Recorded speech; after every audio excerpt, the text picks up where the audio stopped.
नमस्कार, स्वागत है आप सभी का हमारे कार्यक्रम चौपाल चर्चा में। मैं हूं अदिति शर्मा।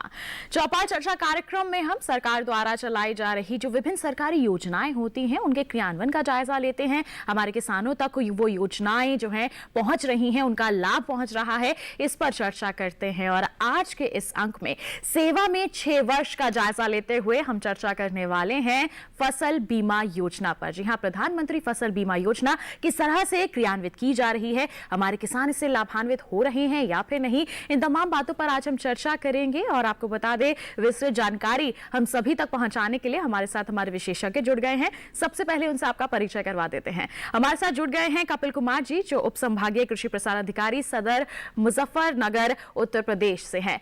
कपिल जी, आपका बहुत बहुत स्वागत है हमारे कार्यक्रम चौपाल चर्चा में। तो आज के हमारे इस कार्यक्रम में हम चर्चा करने वाले हैं प्रधानमंत्री फसल बीमा योजना पर। उससे पहले हम आपको एक खास रिपोर्ट दिखा देते हैं।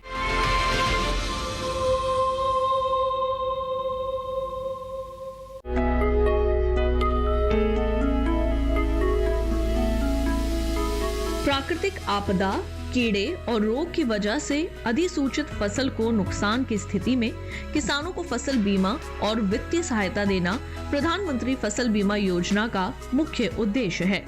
प्राकृतिक आपदाओं के कारण खराब हुई फसल के मामले में बीमा प्रीमियम को बहुत कम रखा गया है। किसानों को खरीफ की फसल के लिए 2% प्रीमियम और रबी की फसल के लिए 1.5% प्रीमियम का भुगतान करना पड़ता है, जबकि वाणिज्यिक और बागवानी फसलों के लिए प्रीमियम दर 5% है। बाकी का प्रीमियम सरकार वहन करती है। ये योजना स्वाभाविक आगजनी, बिजली गिरने, तूफान आंधी, ओलावृष्टि, बवंडर, बाढ़, जल भराई, भूस्खलन, सूखा, कीटाणु, फसल के रोग जैसे जोखिमों को कवर करती है। इसके अलावा फसल काटने से 14 दिनों के बीच अगर आपकी फसल को प्राकृतिक आपदा के कारण नुकसान होता है, तब भी आप बीमा योजना का लाभ उठा सकते हैं। बीते सालों के आंकड़ों पर नजर डालें तो बीमा करने वाले किसानों की संख्या बढ़ी है। 2010 से 2014 के खरीफ मौसम की तुलना में 2014 से 2018 के दौरान ऋणी और गैर ऋणी किसानों की कुल संख्या में 63.68% की वृद्धि हुई है। साथ ही ये बात उल्लेखनीय है कि गैर ऋणी किसानों की संख्या में 173.17% की वृद्धि दर्ज की गई है। 2010 से 2014 रबी मौसम की तुलना में 2014 से 2018 में ऋणी और गैर ऋणी किसानों की कुल संख्या में 38.76% की वृद्धि हुई है। गौरतलब है कि गैर ऋणी किसानों की बीमा कराने की संख्या में 102.56% की वृद्धि हुई है।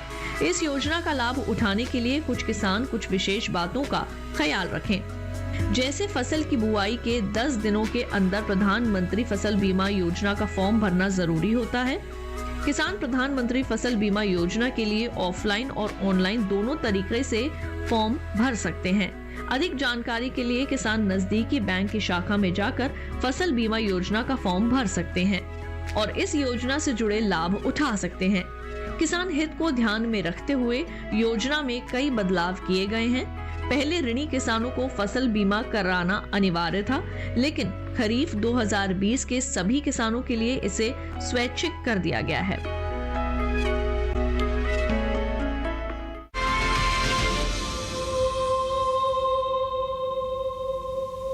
तो आइए आज के कार्यक्रम की चर्चा की शुरुआत करें। और कपिल जी, सबसे पहले तो यही चाहूंगी आपसे जानना कि बीते 6 वर्षों की अगर हम बात करते हैं तो प्रधानमंत्री फसल बीमा योजना का क्रियान्वयन किस स्तर पर किया गया है और किस तरह के लाभ हमारे किसानों को मिले हैं।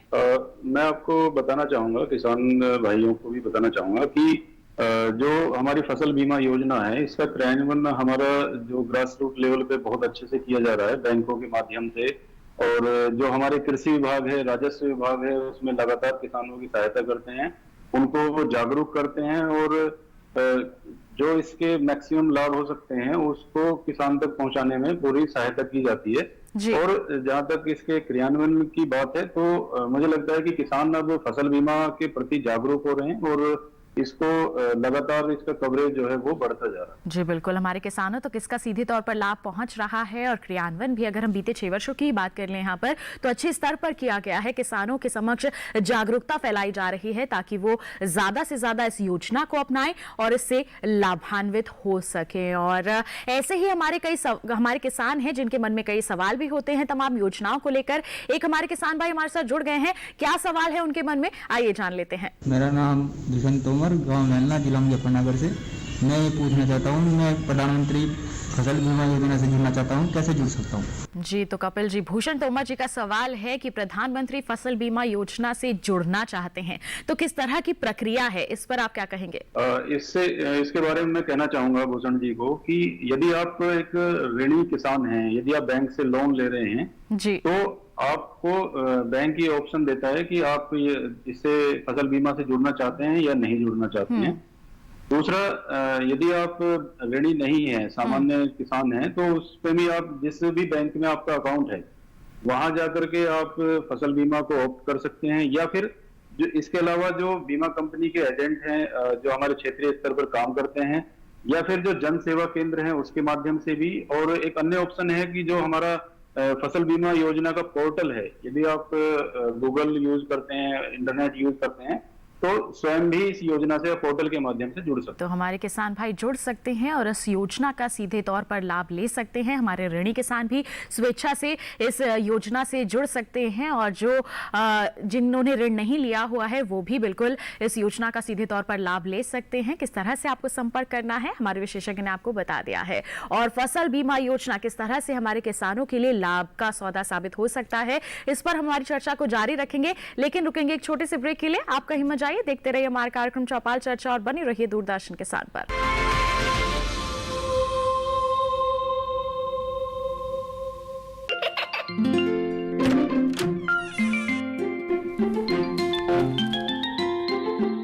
ये क्या हो रहा है?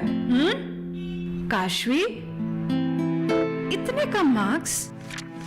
काशू बेटा पढ़ा करो, पढ़ोगी नहीं तो आगे कैसे बढ़ोगी? मम्मा मैं भी तो आपसे यही कहना चाहती हूँ, पढ़ा करो। आप पढ़ोगे नहीं तो आगे कैसे बढ़ोगे? मतलब? वो देखो।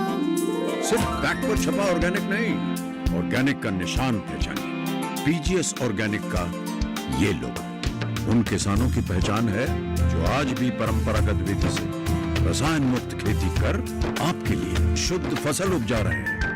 अब समझे मम्मा, अगर मैं प्योर ऑर्गेनिक फूड नहीं खाऊंगी तो अच्छे मार्क्स कहाँ से लाऊंगी? अच्छा बच्चों, जैविक खेती की इस मुहिम को आगे बढ़ाइए, शुद्ध ऑर्गेनिक अपनाइए।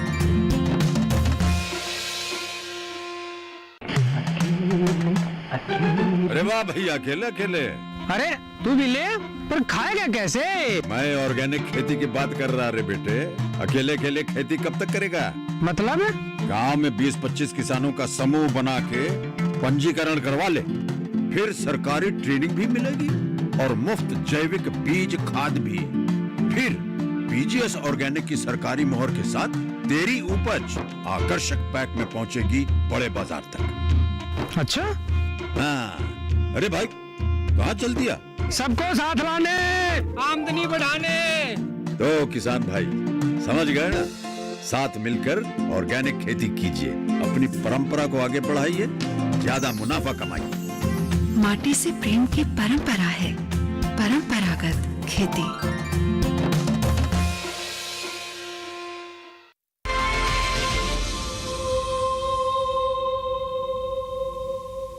ब्रेक के बाद दूरदर्शन किसान के कार्यक्रम चौपाल चर्चा में आप सभी का फिर से स्वागत है। आज हम चर्चा कर रहे हैं प्रधानमंत्री फसल बीमा योजना पर, किस तरह से इसका क्रियान्वयन हमारे ग्रामीण क्षेत्रों में किया जा रहा है और अगर हमारे किसान इससे जुड़ना चाहते हैं तो उन्हें किस तरह की प्रक्रिया को अपनाने की जरूरत है। इन तमाम बातों पर हम चर्चा कर चुके हैं और आगे भी इसी संदर्भ में हमारी चर्चा को आगे बढ़ाएंगे और इसके लिए हमारे साथ हमारे विशेषज्ञ कपिल कुमार जी जुड़े हुए हैं। तो कपिल कुमार जी, अभी आपने बता दिया कि किस तरह से हमारे किसान जुड़ सकते हैं और अगर हमारे किसान इससे जुड़े हुए हैं या फिर अगर किसी तरह का नुकसान हो जाता है तो किस तरह की प्रक्रिया रहती है उसके बाद? यदि इसमें दो लेवल हैं। एक तो व्यापक आपदा का स्तर है, एक स्थानिक आपदा का स्तर है। यदि नुकसान व्यापक आपदा के स्तर का है, अर्थात यदि एक ग्राम पंचायत को हमने इसमें यूनिट माना है भारत सरकार ने, यदि ग्राम पंचायत के टोटल कवरेज का 25% से ज्यादा नुकसान फसल का हो गया है तो उसको व्यापक आपदा में कवर करेंगे। स्थानिक आपदा में हम व्यक्तिगत किसान को इसमें शामिल किया जाता है जी। तो यदि व्यापक स्तर पर होता है और या स्थानिक स्तर पर होता है तो इसकी जो सूचना दी जाती है सर्वप्रथम गांव के प्रधान को या फिर जो हमारे ब्लॉक डेवलपमेंट कमेटी के जो मेंबर होते हैं उनको या कृषि विभाग के किसी भी कर्मचारी को या राजस्व विभाग के किसी भी कर्मचारी को सूचना दी जा सकती है। तो ये माध्यम है जिनके माध्यम से मतलब किसान जो है अपनी सूचना बीमा कंपनी तक पहुंचा सकते हैं। जी, तो किसी भी तरह का नुकसान हो अगर उसकी सूचना सही समय पर हमारे जो बीमा कर्मचारी हैं उन तक पहुंच जाती है तो उसकी भरपाई की प्रक्रिया जल्द से जल्द शुरू की जा सकती है। तो कितने समय के अंतराल में यहाँ पर सूचना दी जानी अनिवार्य है? ये 72 घंटे के अंदर सूचना दी जानी चाहिए। जी, 72 घंटे का समय होता है कि किसी भी तरह का नुकसान अगर फसल को हुआ है तो हमारे जो किसान हैं वो बीमा कर्मचारियों का रुख कर सकते हैं या फिर जो भी कृषि अधिकारी नजदीक हैं उनका संपर्क कर सकते हैं। आप सूचित कीजिए उन्हें और तभी जो भरपाई की प्रक्रिया है उसकी शुरुआत की जा सकेगी। जांच के बाद ही इस प्रक्रिया को शुरू किया जा सकेगा। बिल्कुल, और हमारे किसान भाई हमारे साथ जुड़ गए हैं। क्या है सवाल उनके मन में, जान लेते हैं। मेरा नाम लोकेश कुमार, गांव वहलना, जिला मुजफ्फरनगर। मैं यह जानना चाहता हूं कि आपदा से फसल खराब होने पर कहां सूचना देनी होगी। जी कपिल जी, तो इसी पर अभी हमने चर्चा की थी कि कहां सूचना देनी होगी। हमारे किसान भाई का एक बार यही सवाल आ गया है, एक बार आप फिर जवाब दे दें। जी, मैं बताना चाहूंगा अपने किसान भाई को कि आप अपनी जो फसल के नुकसान की सूचना है आप अपने जो जनप्रतिनिधि हैं, चाहे वो ग्राम प्रधान है या ब्लॉक डेवलपमेंट कमेटी जो बीडीसी मेंबर है उनको दे सकते हैं, या जो कृषि विभाग के कर्मचारी जो आपके ब्लॉक पर भी कार्यरत रहते हैं उनको भी सूचना। हर एक ग्राम पंचायत में एक कृषि विभाग का कर्मचारी होता है, ऐसे ही राजस्व विभाग का एक कर्मचारी हर एक ग्राम पंचायत में होता है। तो उनमें से आप किसी को भी ये सूचना दे सकते हैं और जो हमारे जो बीमा कंपनी है उनके एजेंट को भी ये सूचना आप दे सकते हैं। जी, तो ये तमाम लोग हैं जिनको आप संपर्क कर सकते हैं अगर किसी भी आपदा के चलते आपकी नुकसान हुआ है, आपकी फसल प्रभावित हुई है। तो एक और किसान हमारे साथ जुड़ गए हैं, उनका भी सवाल आइए शामिल कर लेते हैं। मेरा नाम गौरव नायक है, गांव वहलना, जिला मुजफ्फरनगर। मैं जानना चाहता हूं क्या फसल बीमा योजना में फसल बदलने पर विभाग में जानकारी देनी जरूरी होगी? जी, बहुत ही महत्वपूर्ण सवाल किया है हमारे किसान भाई ने कि अगर बीमा लिया हुआ है, फसल में बदलाव किया है तो क्या इसकी जानकारी विभाग तक पहुंचानी जरूरी है? मैं यहाँ पे आपको बताना चाहूंगा कि जैसे खरीफ की फसल के लिए जो एक डेडलाइन है वो 31 जुलाई है जी, और रबी की फसल के लिए 31 दिसंबर है। तो इसमें क्या होता है कि किसान जो है फसल बोने से पहले भी योजना बना सकते हैं, इस योजना में शामिल हो सकते हैं जी। लेकिन यदि उनको वो फसल बदलनी है तो इस डेडलाइन से 2 दिन पहले इन जो मैंने अभी अधिकारी बताए हैं इनमें से किसी को भी आपको सूचना देनी होगी या अपने बैंक शाखा में जाके सूचना देनी होगी ताकि वो पोर्टल पर उस योजना को बदल सके। लेकिन ये 31 जुलाई से 2 दिन पहले और 31 दिसंबर से 2 दिन पहले बताना जरूरी है। तो बिल्कुल जो ये निर्धारित तारीख है अगर उसके पश्चात किसी तरह का बदलाव किया जाता है फसलों में तो फिर क्रियान्वयन करना मुश्किल हो जाता है। इसके लिए जरूरी है कि जो समय निर्धारित किया गया है उससे पहले ही यहाँ पर सूचित कर दिया जा सके कि किस तरह की फसल आप ले रहे हैं और जो बीमा के अंतर्गत आपने शामिल की हुई है। ऐसे ही हमारे कई किसान हैं जिनके सवाल हमारे पास हैं और हम उन्हें शामिल करेंगे, उनके सवालों के जवाब हमारे किसानों तक पहुंचाएंगे और फसल बीमा योजना के संदर्भ में और भी विस्तृत जानकारी हमारे विशेषज्ञ से हम हासिल करेंगे। लेकिन एक छोटे से ब्रेक के बाद आप कहीं मत जाइए, देखते रहिए हमारा कार्यक्रम चौपाल चर्चा और बने रहिए दूरदर्शन किसान पर।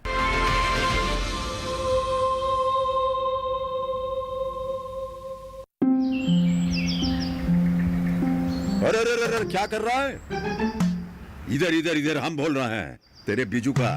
उतला बोल रहा है? हाँ, पक्षियों से तो हम खेत को बचा लेते हैं पर इन घातक रसायनों से कैसे बचाएं? मतलब? देख बेटा, तू जो ये अंधाधुंध रसायन मिलाता है ना, मिट्टी की सेहत बिगड़ने लगी है और जब माटी ही कमजोर पड़ जाएगी तो उपज कैसे सेहतमंद होगी?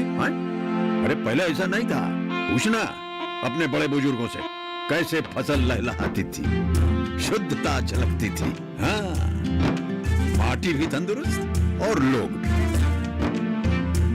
अब पहली वाली बात कहाँ, पर अब तो सब यही डाले हैं। सब नहीं, आज भी लाखों जागरूक किसान परंपरागत विधि से फसल उगा रहे हैं। खर्चा कम और उपज की कीमत भी बेहतर पा रहे हैं। ठीक है भाई, मैं भी आज से जैविक खेती शुरू करूंगा। माटी से प्रेम की परंपरा है, परंपरागत खेती।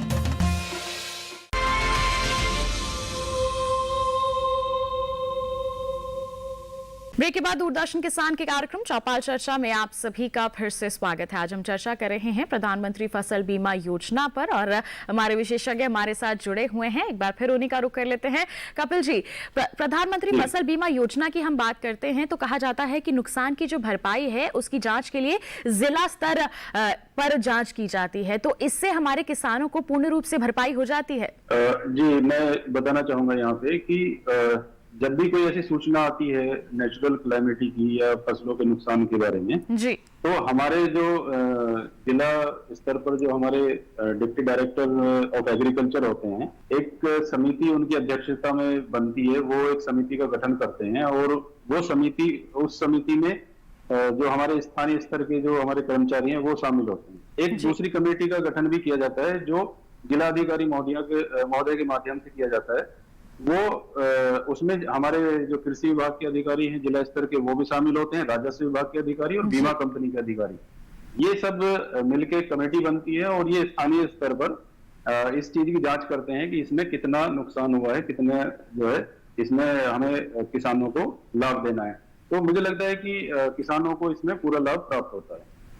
जी, तो ये पूरी जांच की प्रक्रिया अपनाई जाती है। जैसे ही 72 घंटों के अंदर हमारे जो किसान हैं वो सूचित कर देते हैं कि इस तरह की आपदा के चलते फसल को नुकसान हुआ है या फिर हमारी फसल प्रभावित हो गई है। और भी कई किसान भाई हमारे साथ जुड़ गए हैं, आइए उनका भी सवाल हमारे आज के कार्यक्रम में शामिल कर लेते हैं। मैं नवनीत काकरान, ग्राम वेलना, मुजफ्फरनगर निवासी। मैं यह पूछना चाहता हूँ कि प्रधानमंत्री फसल बीमा योजना में वर्ष में कितनी बार प्रीमियम काटा जाता है? जी, तो हमारे किसान भाई प्रीमियम के संदर्भ में यहाँ पर जानकारी लेना चाहते हैं कि वर्ष में कितनी बार प्रीमियम भरना पड़ता है यहाँ पर? वर्ष में दो हमने यहाँ पे सीजन है, एक तो खरीफ और एक रबी जी।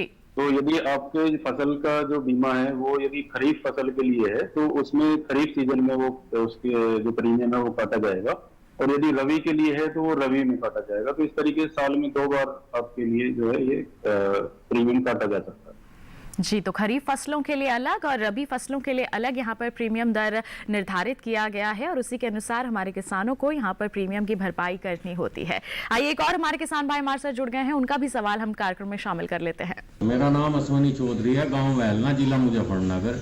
मैं बटाई पर खेती करता हूँ, क्या मैं भी फसल बीमा करवा सकता हूँ? तो बटाई पर खेती करते हैं कपिल जी ये हमारे किसान भाई, क्या ये भी बीमा योजना का लाभ ले सकते हैं? जी बिल्कुल, ये भी फसल बीमा योजना का लाभ ले सकते हैं। इनको अपने जो आधार कार्ड है इससे अपना बैंक अकाउंट लिंक कराना होगा और उसके बाद जो सुविधाएं अन्य सामान्य किसानों को मिलती हैं वो बटाईदार किसानों को भी प्राप्त हो सकती हैं। जी बिल्कुल।